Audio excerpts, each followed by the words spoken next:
안녕하십니까, 박배용입니다. 제가 방송에 올린 것 중에서 이제 검사들 탄핵에 대해서 우리 이제 고민정 의원이, 제가 예전에는 참 고민정 팬이었는데, 지금 탄핵 가결한 건 아니다. 법사위 쪽으로 이제 와서 들어보겠다, 이런 얘기를 했습니다. 그런 과정이라도 거치길 바랍니다. 그런데 제가 어제 이제 한 두 가지 내용을 굉장히 관심 있게 봤었는데, 어제는 제가 또 하는 일이 좀 바빠가지고 그 내용을 남기지 못한 내용이 있었는데, 이건 이제 고민정 의원이 그렇게 얘기했으니까 법사위란 절차를 다시 이제 거치게 되겠지만은, 이분, 그러니까 양은경입니다. 양은경님인데 사회부 법조 전문 기자님입니다. 전번에도 제가 이분의 글을 한번 올린 것 같은데, 그때 그런 상황을 갖다 굉장히 잘 정리해 놓은 것 같아요. 그래서 한번 읽어보도록 하겠습니다. 4일 내용이니까 오늘 이제 약간의 변화된 민주당의 모습에 딱 들어맞지 않을 수는 있겠는데, 그러나 내용은 잘 정리해. 그러니까 이런 분들이 이렇게 글을 쓰고 이렇게 하니까 정치하는 사람들의 행태가 조금 조절되고 정리돼 가는 것 같아요. 비상식적 검사 탄핵 뭘로 막을까? 작년 11월 민주당이 탄핵 소추안을 발의할 당시 이정섭 수원지검 2차장 검사, 현 대전고검 검사는 이재명 전 민주당 대표의 수사를 맡고 있었다. 쌍방울 불법 대북 송금 사건을 비롯해 쪼개기 후원, 법인카드 유용 의혹, 쌍방울의 횡령 배임 사건 등이 그가 이끄는 특수수사팀 산하부서에 재배치되면서 본격적인 수사가 시작될 예정이었다. 하지만 그해 12월 1일 민주당이 탄핵 소추를 의결하면서 그의 직무는 정지됐다. 헌재에서 결론이 날 때까지 권한 행사를 정지하도록 한 헌법재판소 50조 때문이다. 그 사이 대북 송금을 비롯해 이 전 대표의 수원지검 수사는 줄줄이 밀렸다. 이 전 대표가 수원지법 법정에서는 대신 이 검사가 헌재의 탄핵 심판정에 섰다. 이 검사에 대한 탄핵이 수사 방해형 탄핵이라면 2일 발의된 강백신, 김영철, 박상용, 어미중 검사에 대한 탄핵은 보복형 내지 재판 방해형이다. 그러니까 이제 이정섭 아마 수원지검 2차장 그때죠. 지금은 이제 다른 걸로 바뀐 것 같은데 자리로 현 대전고검 검사인데요. 그러니까 헌법재판소의 그러니까 그 탄핵이 되면 헌재에서 결론이 날 때까지는 권한 행사를 정지하도록 돼 있기 때문에 일을 못 하는 거죠. 수사가 지연된 거죠. 방해되고 수사가 지연. 그 다음에 이제 이 검사에 대한 탄핵이 수사 방해형이라면 2일 발의된 강백신, 김영철, 박상용, 어미중 검사에 대한 탄핵은 보복형 내지 재판 방해형이다.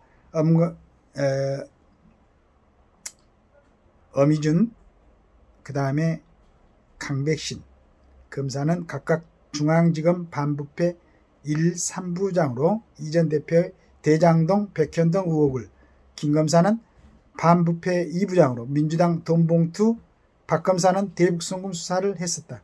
기소된 후에도 재판에서 유죄를 입증하는 역할을 맡고 있다. 탄핵은 수사나 재판, 징계 등 정상적인 방법으로 공직자를 파면할 수 없는 경우에 입법부가 행정부를 견제하는 비상 절차다. 직무집행 과정의 헌법과 법률 위반을 이유로 국회 과반수가 탄핵 소추를 의결하고 헌재 재판관 9명 중 6명 이상이 찬성해야 파면된다. 판사나 검사가 잘못했다면 수사를 해서 재판에 넘기면 된다. 재판에서 금고 이상의 형이 확정되면 직을 잃는다. 탄핵은 처벌 규정이 없거나 정상적인 재판이 불가능할 비상 상황에서나 쓰이는 제도다. 그런데 지금 이제 탄핵을 하는 거죠. 이런 비상 절차가 남발되는 것은 검사들을 수사하고 재판을 받게 할 자신이 없다는 방증이기도 하다. 탄핵 사유로 내세운 검찰청 수자료는 교정당국의 호송 기록 등으로 없는 사실임이 드러났고, 한명숙 전 청이 사건의 이중교사 의혹도 문재인 정권 검찰에서 무혐의로 결론났다. 근데 왜 이런 걸 정확히 빨리빨리 얘기가 국민들한테 알려주면, 한명숙 전 총리 사건 이중교사 의혹도 문재인 정권 검찰에서 무혐의로 결론이 났다는 얘기죠. 이정섭 검사의 이장 전입, 전과 조회도 수사나 재판에서 입증되지 않았어. 그러니 오로지 국회 다수결로 이들을 헌재 심판정에 끌고 와 망신주저하는 것이다. 헌재의 최종 결론은 중요하지 않다. 그때까지 이들의 선발을 묶어두고 다른 판검사들도 이축시키면 그만이다. 한 판사는 대놓고 사법 시스템을 무시하는 발상이라고 했다.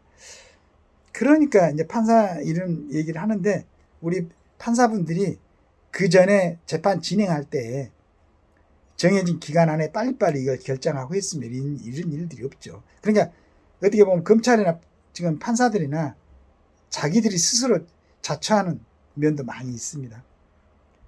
특정인의 방탄을 위해 수사 검사를 탄핵하는 국가 문란 행위에 대한 가장 효과적인 처방은 사법 시스템의 정상적인 작동이다.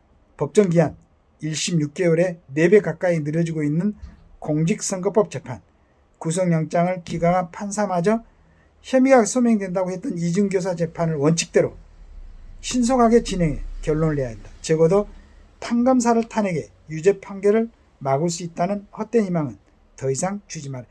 결론에서 참 우리 국민들이 원하는 제가 하고 싶은 얘기를 양인경 사회부 법조 전문기자님이 했습니다. 뭐 이런 기자들의 이런 용기 있고 정확한 사실적 이런 고지에서 국민들도 알게 되고 그 다음에 이제 같은 더불어민주당 국회의원들도 알 거예요. 이게 억지라는 걸. 이제 정말로 국민들이 많은 재정을 투입하고 국회 운영하는데 그 세금만 나가는 거 아니지 않습니까? 국회 안에 국회의원들한테 여러 가지 그 편의를 제공하는 시설도 많이 들어있어요. 그 다음에 보좌관들이 뭐 9명인가요? 그 다음에 국회의원 한 중에 후원금도 모집도 할 수가 있어요. 얼마나 많은 이 모든 편의나 특권이 어떻게 하면 국가를 위해서 더 열심히 하고 국민들의 편의를 위해서 더 열심히 하라는 그런 조건으로 붙여준 거예요. 국민들이 먼저 붙여준 건지 본인들이 찾아서 이렇게 했는지 모르겠는데 제발 좀 그런 부분에 대해서 다시 한번 생각을 하고 국민들이 원하는 거, 국민을 이해하는 거, 국가를 이해하는 거 이런 쪽으로 좀 생각들을 바꿔서 잠시 지금 개원식도 못했죠. 뭐 개원식에 뭐 보니까 국민의힘 원내대표인가요? 그 뭐 대통령도 참석치 않았으면 좋겠다고 이렇게 뭐 얘기를 한다고 그러던데 저 얼마나 우습습니까? 그렇죠. 22대 국회 처음부터 개원 전부터 그냥 특검으로 그냥 완전히 얼룩져 있는 우리 고민정 의원처럼 이번에 우리 고민정 의원이 고민을 좀 하신 것 같은데 잘 검토하고 잘 정리해서 만약에 이걸 정상적으로 법사위에서 그 검사들을 불러가지고 차근차근 질문하고 이렇게 우리가 특검을 하려고 했는데 그게 맞냐고 물어봤을 때 그 검사들한테 충분하게 답변할 수 있는 시간을 주면은 이 내용 이대로라고 그러면은 국민들이 국회의원들을 얼마나 우습게 또 보겠어요. 잘 생각하시기 바라겠습니다. 감사합니다.